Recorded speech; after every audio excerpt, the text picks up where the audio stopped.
What's up, and welcome to the first ever One Complete Effing Mess series. The online video series where we go over 5 topics in health and fitness, but we never edit anything, and we leave every single mistake because I'm going to screw up a lot during this. This week's episode, we're going to go over deadlifts and why every athlete should do it. And if you are not doing it, if you don't know how to do it, it's about time to learn.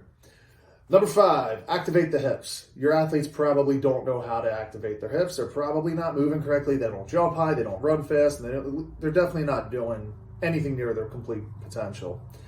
With the deadlift, you're able to activate the hips very easily, but more so you can actually figure out the exact moment your hips don't activate. They don't work. They're not being used. If you ever have an athlete go to deadlift and they get up past the knees and all of a sudden their hips are back, they're leaning forward and they're trying to hike it up their thighs, just ripping up their pants, they're not activating their hips. They're slowing down, they're straining themselves, and they're throwing way too much lower back into it.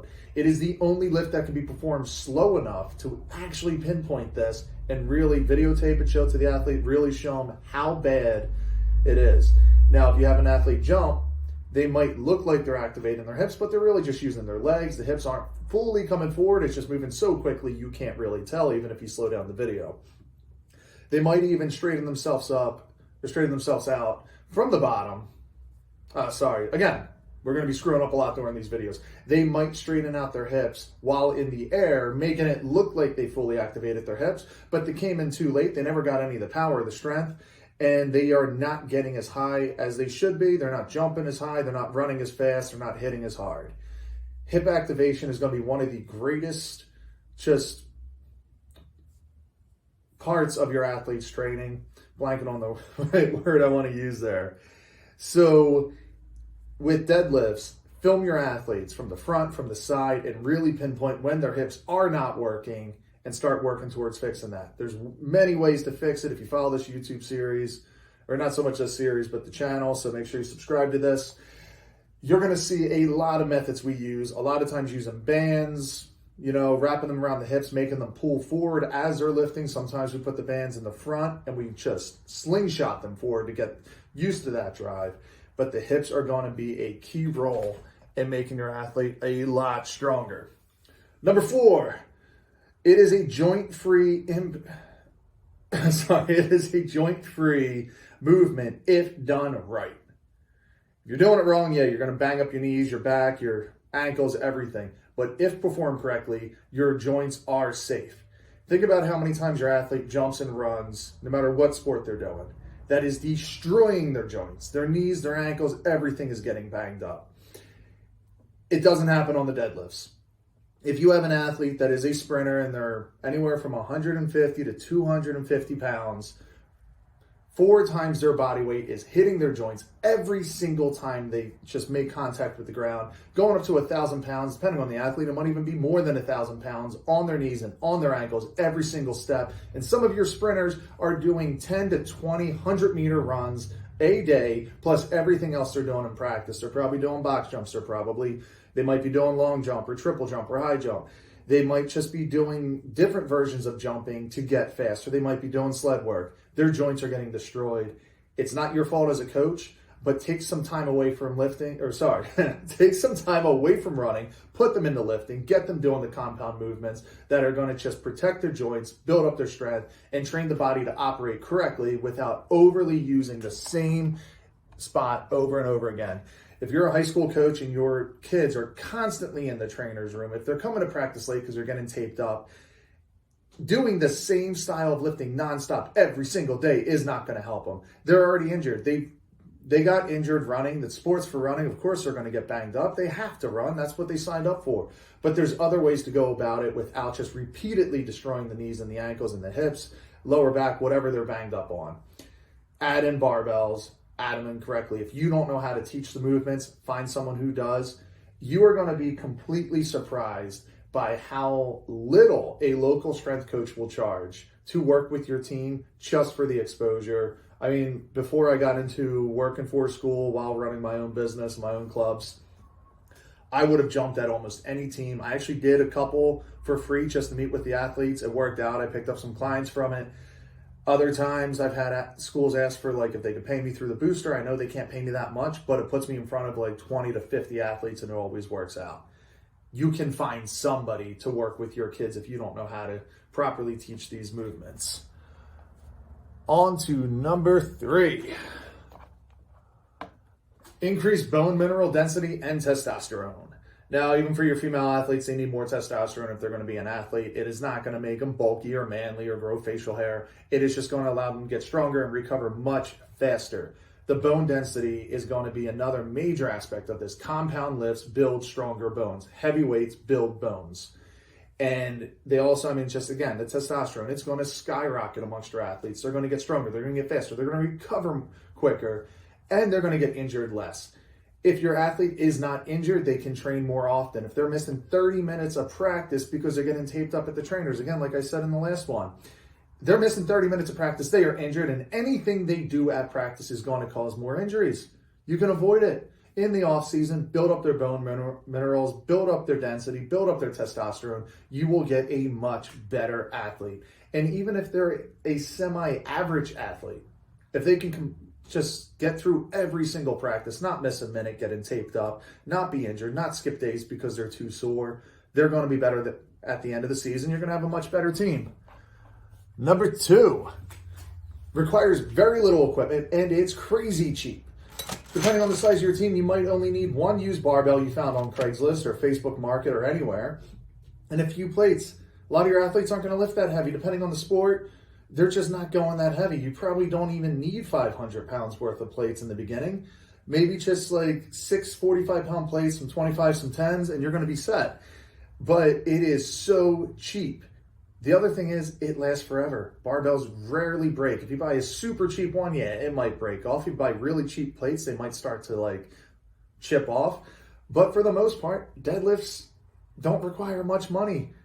Couple $100 and you should be set. If you have a bigger team, God, you only have to tell the athletes to bring in $50 each or do a car wash and you could buy a full set for the whole team.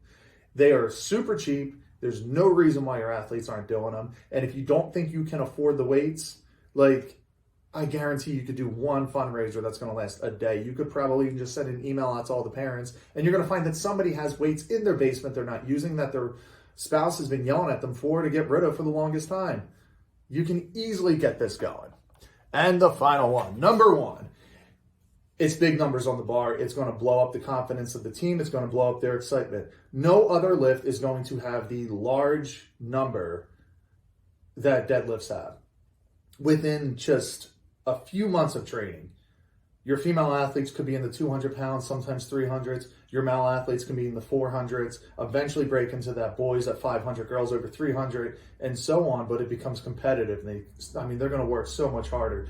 Nothing will get the weight room more excited than seeing the first person deadlift 500 pounds or the first girl deadlift 300. And you're going to have teenage boys watching a girl deadlift 300 pounds, and all of a sudden they're working harder because that girl's catching up to them.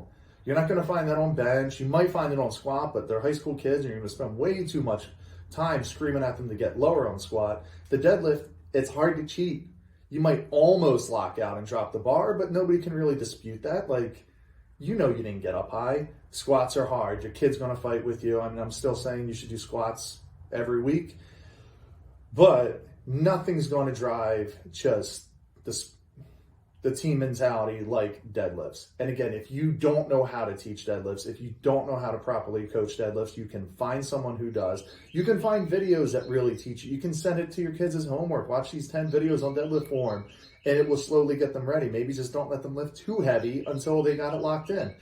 But the deadlift will always be one of the fastest building lifts your kids are ever going to have. Too many coaches are afraid of it, but I've been doing this for almost a decade now. Very, very little injuries from deadlifts. And when there is an injury from deadlifts, we're talking the kid's sore for 2 days maybe. Maybe they went into the form incorrectly. Maybe they went a little too heavy too quickly. But there's nothing long term. How many of your athletes have shin splints and they're out for the whole season? How many of your athletes really got hurt running up and down a basketball court, destroyed their ankles or knees, whatever? Stop blaming barbells and deadlifts and cleans and squats for all the injuries that they're not causing. I've had coaches tell me, here's my kid, he's injured. I don't want him doing any barbell movements because they're dangerous. He might get injured. It's the kid's already injured. He was injured before he ever came to the weight room. You injured him. And I'm not saying that in a mean way. I'm not saying like it's the coach's fault. I don't really believe it's usually the coach's fault. But like, many coaches are so scared of deadlifts. It's insane to me. Why are you afraid of a very simple movement? And you're the coach. If your kid's getting out of hand, if you don't feel comfortable with it, stop it. How big's your weight room? You seriously can't just walk over and be like, you're not ready for that? I mean, things are going to slip by you, but it's very hard for a kid who can deadlift 300 pounds to sneak 600 pounds in the bar and try to do it. And most likely, he's not even going to budge the bar, so he's probably going to be okay. But you are the coach. You can monitor. You can do it, set everything up.